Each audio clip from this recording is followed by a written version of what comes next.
दोस्तों, Hindustan aeronautics limited और L&T consortium ने न्यू स्पेस इंडिया लिमिटेड से 840 करोड़ की कीमत पर 5 पीएसएलवी रॉकेट बनाने का कॉन्ट्रैक्ट हासिल कर लिया है। ये पीएसएलवी रॉकेट का निर्माण करने के लिए इस तरीके का पहला एंड टू एंड कॉन्ट्रैक्ट है। हिंदुस्तान एरोनॉटिक्स लिमिटेड और एल&टी कंसोर्शियम ने ये बात साफ तौर पर कही है कि वह केवल 2 साल के अंदर ही पहले पीएसएलवी रॉकेट को डिलीवर करने के लिए तैयार हो जाएंगे और इसरो की मदद से ये काम और तेजी से किया जा सकेगा। किसी पब्लिक सेक्टर यूनिट के द्वारा इस तरीके का ये पहला ऑर्डर है। पीएसएलवी रॉकेट का निर्माण करने के लिए हिंदुस्तान एरोनॉटिक्स लिमिटेड और एल&टी कंसोर्शियम ऐसा करने के लिए 52-48% की पार्टनरशिप बनाकर चल रही है, जिसमें majority share Hindustan aeronautics limited के पास रहेगा। दोस्तों, पीएसएलवी रॉकेट का निर्माण करने के लिए ये कंसोर्शियम इसरो की मौजूदा फैसिलिटी का इस्तेमाल करेगा और ये चीज गवर्नमेंट द्वारा चलाई गई GOCO यानी कि government owned contractor operated model के तहत की जाएगी, जिसकी बदौलत अब भारत की पब्लिक और प्राइवेट सेक्टर कंपनियां भी सरकारी फैसिलिटी और फैक्ट्री का इस्तेमाल कर सकती है इस तरीके के उन्नत अंतरिक्ष प्रणालियों का निर्माण करने के लिए। इतिहास में पहली बार प्राइवेट और पब्लिक सेक्टर कंपनियां मिलकर पीएसएलवी रॉकेट का निर्माण करने वाली है। वहीं पर अभी तक ये काम केवल सरकार और इसरो ही किया करती थी, वह भी अपनी फैसिलिटी में, लेकिन अब ये चीज बदल चुकी है। भारत की प्राइवेट और पब्लिक सेक्टर कंपनियां अभी अंतरिक्ष के क्षेत्र में न कि बस निवेश कर रही है, बल्कि सरकार द्वारा प्रेरित की जाने वाली स्कीम का फायदा उठाकर इस तरीके के एडवांस और उन्नत अंतरिक्ष प्रणालियों का निर्माण करने के लिए भी आगे आ रही है, जो कि भारत के अंतरिक्ष के क्षेत्र में बढ़ते कदम और क्षमता को प्रमाणित करता है। HAL और L&T का ये कंसोर्शियम जिन पीएसएलवी रॉकेट का निर्माण करने वाला है, उसमें लगने वाले 80% मैकेनिकल सिस्टम और 60% इलेक्ट्रॉनिक सिस्टम इंडस्ट्री से ही सोर्स किए जाएंगे, जबकि बाकी बचे हुए सिस्टम काफी ज्यादा जटिल है और उनका निर्माण केवल इंडस्ट्री द्वारा खुद ही कर पाना संभव नहीं है। इसीलिए उन्हें या तो सरकार या फिर इसरो ही सप्लाई करेगी। हालांकि भविष्य में जब अंतरिक्ष के क्षेत्र से जुड़ी हुई उपकरणों का निर्माण करने की क्षमता भारत की प्राइवेट और पब्लिक सेक्टर कंपनियां तेजी से बढ़ा लेंगे, तब इस तरीके के हाईली कॉम्प्लेक्स अंतरिक्ष प्रणालियों का भी निर्माण केवल इंडस्ट्री खुद अपने दम पर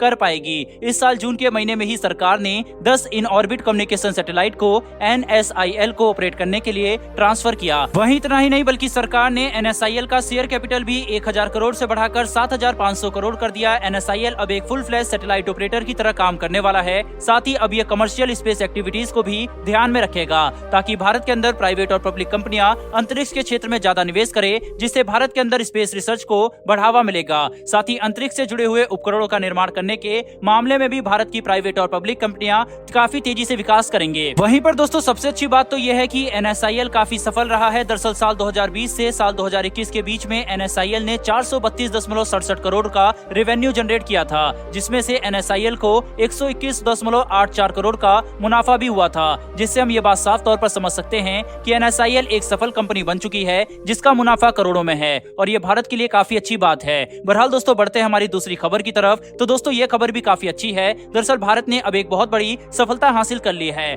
आपको पता होगा कि भारत ने हाल ही में हमारे पहले स्वदेशी एयरक्राफ्ट कैरियर INS विक्रांत को भारतीय नौसेना की सेवा में शामिल किया। लेकिन भारतीय नौसेना की सेवा में शामिल करने के पहले INS विक्रांत के निर्माण के लिए भारत ने जिस स्टील का इस्तेमाल किया, उस स्टील को शुरुआती दौर में रूस से आना था, लेकिन रूस के द्वारा की गई डिले की वजह से भारत ने इस स्टील को भारत के अंदर ही विकसित किया और 2 तरीके के स्टील को विकसित किया गया। पहले स्टील का नाम है 249A और दूसरे का नाम है 249B। वहीं इन दोनों ही स्टील को विकसित करने से भारत ने एक बेहद ही बड़ी सफलता हासिल कर ली है। यह उस ग्रेड का स्टील है जिसका इस्तेमाल सबसे शक्तिशाली और उन्नत रक्षा प्रणाली का निर्माण करने के लिए किया जाता है, जैसे कि एयरक्राफ्ट कैरियर। और अब यह खबर निकल कर आ रही है कि भारत इसी ग्रेड के स्टील का इस्तेमाल अब अपने न्यूक्लियर अटैक सबमरीन को बनाने में भी कर सकता है, जिसके लिए अब स्टील की टेस्टिंग शुरू होने वाली है। आपको पता होगा कि भारत परमाणु अटैक सबमरीन बनाने वाला है और उसके लिए भी हम चाहते हैं कि 95% कंपोनेंट और उपकरण स्वदेशी हो। इसी वजह से अब यह भारत के लिए काफी बड़ी सफलता है कि जो बेसिक स्टील यूज होता है एक युद्धपोत को बनाने के लिए, अब वह भारत के अंदर बनाया जा सकता है। दोस्तों, ये भारत के लिए इतनी बड़ी सफलता इसलिए है क्योंकि इस ग्रेड का स्टील भारत के अंदर इससे पहले कभी बनाया ही नहीं जाता था, लेकिन INS विक्रांत के लिए इसे भारत के अंदर स्वदेशी रूप से विकसित किया गया और अब हम ये देख सकते हैं कि इसका फायदा अब हमारे आने वाले युद्धपोत प्रोजेक्ट में भी हम ले सकते हैं। अब हम ये कह सकते हैं कि भारत मिलिट्री ग्रेड स्टील के लिए पूरी तरीके से आत्मनिर्भर हो गया है। भविष्य में शायद हम जितने भी परमाणु पनडुब्बियां और युद्धपोत का निर्माण करेंगे,